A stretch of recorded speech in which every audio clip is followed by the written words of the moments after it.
صلی علی محمد وآل محمد وعجل فرجه. ما شاء الله لا حول ولا قوة إلا بالله العلي العظيم. أعوذ بالله من الشيطان اللعين الرجيم. بسم الله الرحمن الرحيم. الحمد لله رب العالمين والعاقبة للمتقين والجنة للموحدين والنار للعاصين. الصلاة والسلام على أشرف الأنبياء والمرسلين وخاتم النبيين محبوب رب المشرقين والمغربين جد الحسن والحسين مولانا أبي القاسم والمحمد. اللهم صل على محمد وآل محمد وعجل فرجه وآله الطيبين الطاهرين المعصومين المظلومين ولعنة الله على أعدائهم أجمعين من الآن إلى قيام يوم الدين. أما بعد فقد قال رسول الله صلى الله عليه وآله وسلم. بسم الله الرحمن الرحيم. يا طارق استعد للموت قبل نزل الموت. صلوات محمد وآل محمد. اللهم صل على محمد وآل محمد وعجل. سامعین کرام، سب سے پہلے ایک مرتبہ سورہ حمد، 3 مرتبہ سورہ اخلاص کی تلاوت فرما کر مرحوم سید سعید علی رضوی ابن سید ذوالفقار حسین رضوی کی روح کو اصال فرمائیں. محمد وآل محمد. اللهم صل على محمد وآل عزیزان محترم، بزرگان ملت، یہ 6 ماہی کی مجلس کہ جس کو نظر بھائی کے حکم کے ذریعے سے مجھے پڑھنے کا شرف حاصل ہوا، اور جس حدیث مکرم کو میں نے پڑھنے کا شرف حاصل کیا، اس میں پیغمبر اکرم اپنے صحابی طارق سے نصیحت فرماتے ہیں. کہتے ہیں اے طارق، موت کے لیے آمادہ ہو جاؤ اس سے پہلے کہ موت تم پر نازل ہو جائے. یعنی پیغمبر اکرم بتا رہے ہیں کہ موت کی فضیلت کیا ہے، اور موت ایک ایسی سچائی ہے کہ جس کو جھٹلایا نہیں جا سکتا. پیغمبر اپنی دنیا میں موت کی نصیحت کر رہے ہیں، موت کو بتا رہے ہیں کہ موت ایسی سچائی ہے کہ جس کو کبھی جھٹلایا نہیں جا سکتا اپنے صحابیوں کے درمیان. اور موت کے حوالے سے بہت سی روایتیں، بہت سی حدیثیں اور بہت سی آیتیں موجود ہیں کہ جس سے ہمیں یہ سیکھنا چاہیے کہ موت ایک ایسی سچائی ہے کہ نہ جھٹلائی جا سکتی ہے، نہ اس سے بچا جا سکتا ہے. ایک صلوات پر محمد والے محمد پر.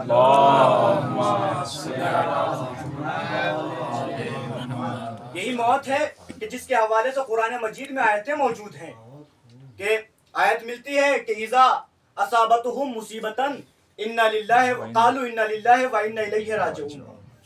جب تم پر کوئی مصیبت ٹوٹے، کوئی مصیبت آ جائے، تو یہ کہو کہ جو خدا کے لیے تھی چیز وہ خدا کی طرف پلٹ گئی. عزیزان محترم، یہ جملہ آیت کا جو ہے انا للہ و انا الیہ راجعون، یہ مخصوص ہو گیا ہے کہ جب ہم کسی کے انتقال کی خبر سنتے ہیں تو ہمارے لبوں پر بے ساختہ یہ جملہ جاری ہو جاتا ہے. یہ موت، یہ ہمیں اہل بیت سکھا کے گئے ہیں. اہل بیت نے بتایا ہے کہ موت ایسی سچائی ہے کہ ہر شخص کو موت ایک دن آنی ہے، مقرر ہے. ایک انسان ہر چیز سے چاہے تو دوری اختیار کر سکتا ہے، لیکن موت ایک ایسی سچائی، ایک ایسی نہ ٹالی جانے والی چیز ہے کہ جس سے کبھی بچا جانا ممکن نہیں ہے. تو عزیزان محترم، اسی موت کے حوالے سے ایک واقعہ کہ 2 ساتھی ہیں، بہت زیادہ اچھے دوست ہیں، اور یہ طے کرتے ہیں کہ ہمارے دونوں کے ساتھ ساتھ جو آخر مرحلے میں جو پہلے انتقال کر جائے گا، وہ پھر انتقال کے بعد ہمارے خواب میں آ کر موت کے جو مراحل ہیں ان کو بیان کرے گا. یہ آپس میں طے کیا وقت گزرتا گیا. ایک وقت وہ بھی آیا کہ ان دو دوستوں میں سے ایک دوست دنیا کو رخصت ہو کر, دنیا کو الوداع کہہ کر, دار فانی کو الوداع کہہ کر رخصت ہو گیا. اب وقت ہے, گزر گیا, 40واں ہو گیا, کافی وقت طولانی وقت گزر گیا.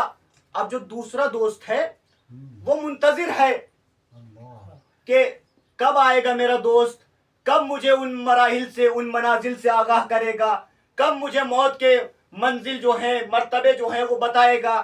روز سوتا ہے, بے چینی رہتی ہے. کافی عرصہ گزر جانے کے بعد ایک مرتبہ وہی شخص, اس کا دوست, اس کے خواب میں آیا. آنے کے بعد اس شخص نے کہا کہ ساری باتیں بعد میں بتانا, مجھے یہ بتاؤ کہ آنے میں اتنی دیر کیوں, آنے میں اتنی دیر کیوں, آنے میں اتنی تاخیر کیوں. صلوات پڑھ محمد والے محمد.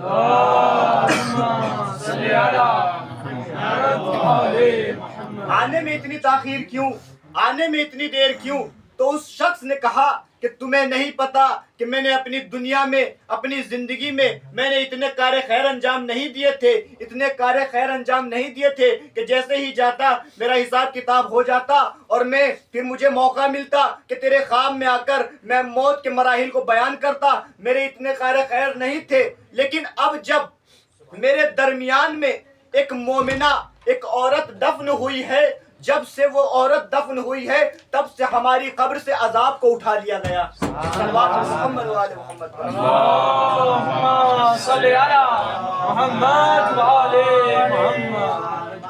اس نے کہا کہ جب سے ایک عورت میری قبر کے درمیان, میرے قبرستان میں جب سے وہ عورت دفن ہوئی ہے تب سے ہم کو فرصت ملی ہے, تب سے ہماری قبر سے عذاب کو اٹھا لیا گیا.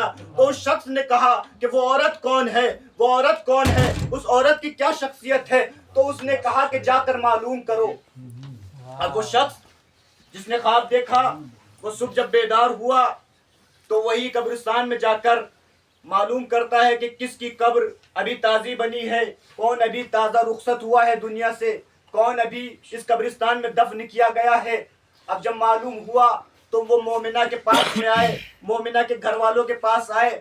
آنے کے بعد ان سے سوال کیا کہ یہ جو عورت گزر گئی ہے اس کے کیا کار خیر تھے, اس نے کون سے اچھے کام انجام دیے تھے کہ جس کی وجہ سے اس کے آس پاس رہنے والے مرحومین کی گناہوں کو بخش دیا گیا. تو عزیزان محترم, روایت میں ملتا ہے کہ اس عورت کا جو کار خیر تھا وہ صرف اتنا تھا کہ جب شب ہوتی تھی تو وہ چھت پر جا کر زیارت عاشورہ پڑھا کرتی تھی. سبحان اللہ, سبحان اللہ. صلوات پڑھ محمد والے محمد.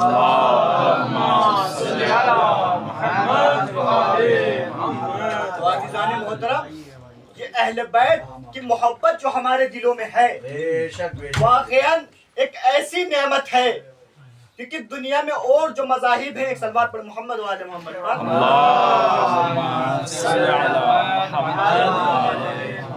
کیونکہ دنیا میں اور بھی مذاہب ہیں, خود ہمارے ہندوستان میں کافی مذہب پائے جاتے ہیں کہ جہاں بھی آپ مذہب میں دیکھیں کہ مرنے کے بعد انسان کا کھاتا بند ہو جاتا ہے.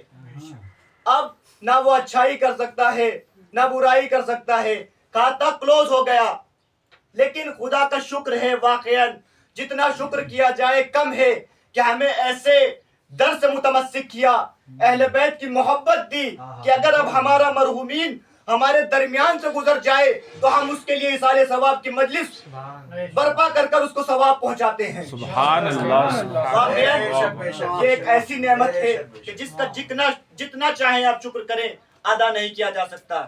صلوات پڑھ محمد والے.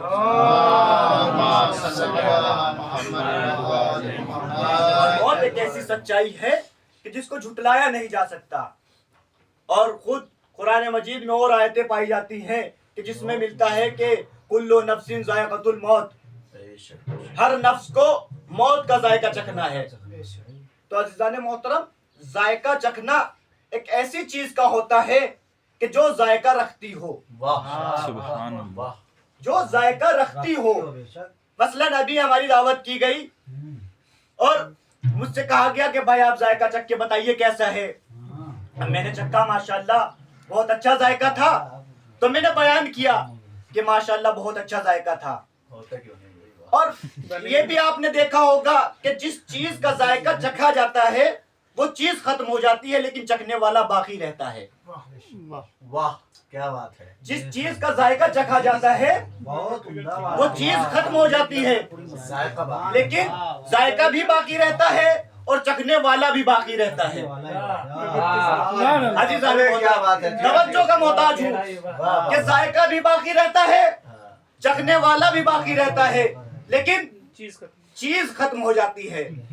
تو عزیزان محترم، اب علمی مجمع ہے واقعا میں ایک سوال کرنا چاہتا ہوں کہ بھائی آج سے پہلے مرنے والے مر کے گزر کے چلے گئے، کیا آپ ان سے سوال کریں گے کہ موت کا ذائقہ کیسا ہے؟ نہیں کر سکتے، کیونکہ ذائقہ تو باقی ہے لیکن چکھنے والا باقی نہیں. ذائقہ تو باقی ہے لیکن چکھنے والا باقی نہیں. مثلا اور موت کا ذائقہ ہوتا کیسا ہے؟ مثلا میں مثال کے طور سے آپ کو سمجھاؤں کہ ایک گلاس میں سادہ پانی، خالص پانی رکھا ہوا ہے اور اس میں آپ رنگ ڈال دیں تو کلر چینج کر دیتا ہے، تبدیل ہو جاتا ہے، رنگ بدل جاتا ہے. اسی طریقے سے مثلا ہماری زندگی ہے ایک گلاس کی طرح، جس گلاس میں پانی بھرا ہوا ہے خالص پانی. اسی طریقے سے ہم اپنی زندگی کو سمجھیں کہ مثلا اگر ہم گناہ کر رہے ہیں، ہم گناہ کارے بد انجام دے رہے ہیں تو ہماری موت کا ذائقہ جو ہوگا وہ بد ہوگا. اگر ہم کار خیر انجام دے رہے ہیں، اگر ہم اہل بیت کے فضائل کو بیان کر رہے ہیں، اگر ہم حسین کی مجلس میں آ کر بیٹھ رہے ہیں تو وہی ہماری موت کا ذائقہ بہت اچھا ہوگا. تو عزیزان محترم، یہ موت کا ذائقہ ہمیں سمجھ میں یہی نہ آتا اگر ہمارے درمیان میں کربلا کا واقعہ نہ ہوتا. سبحان اللہ سبحان اللہ. یہ موت کا ذائقہ مخفی رہ جاتا، کسی کے درمیان میں ہم بیان ہی نہ کر سکتے کہ موت کا ذائقہ ہوتا کیسا ہے اگر واقعاً ہم اہل بیت سے متمسک نہ ہوتے، اہل بیت کی جیسی دانشگاہ ہمارے درمیان میں موجود نہ ہوتی. یہی تو ہے کہ جب کربلا میں تمام اصحاب و انصار جمع کیے گئے تو سوال کیا گیا، جب تمام اصحاب و انصار کو اپنا مرتبہ بتایا جا رہا تھا کہ اے حبیب تمہارا جنت میں یہ مقام ہوگا، اے جان تمہارا جنت میں یہ مقام ہوگا، اے اونو محمد، اے اکبر و عباس تمہارا جنت میں یہ مقام ہوگا. تو اسی درمیان میں جب تمام شہداء و اصحاب و انصار کے نام امام حسین گنوا چکے تو اسی درمیان میں ایک 13 برس کا قاسم بلند ہوا، بلند ہو کر کہتا ہے کہ اے چچا جان کیا شہداؤں کی فہرست میں میرا نام نہیں ہے؟ جیسے ہی امام حسین نے بھتیجے کے اس جذبے کو دیکھا، سوال کیا، اور سوال صرف اس لیے تھا تاکہ ذائقہ مشخص ہو جائے، تاکہ ذائقہ بیان کیا جا سکے. سوال کیا، بیٹا قاسم کیف عندک الموت، اے بیٹا قاسم تمہارے نزدیک موت کیسی ہے؟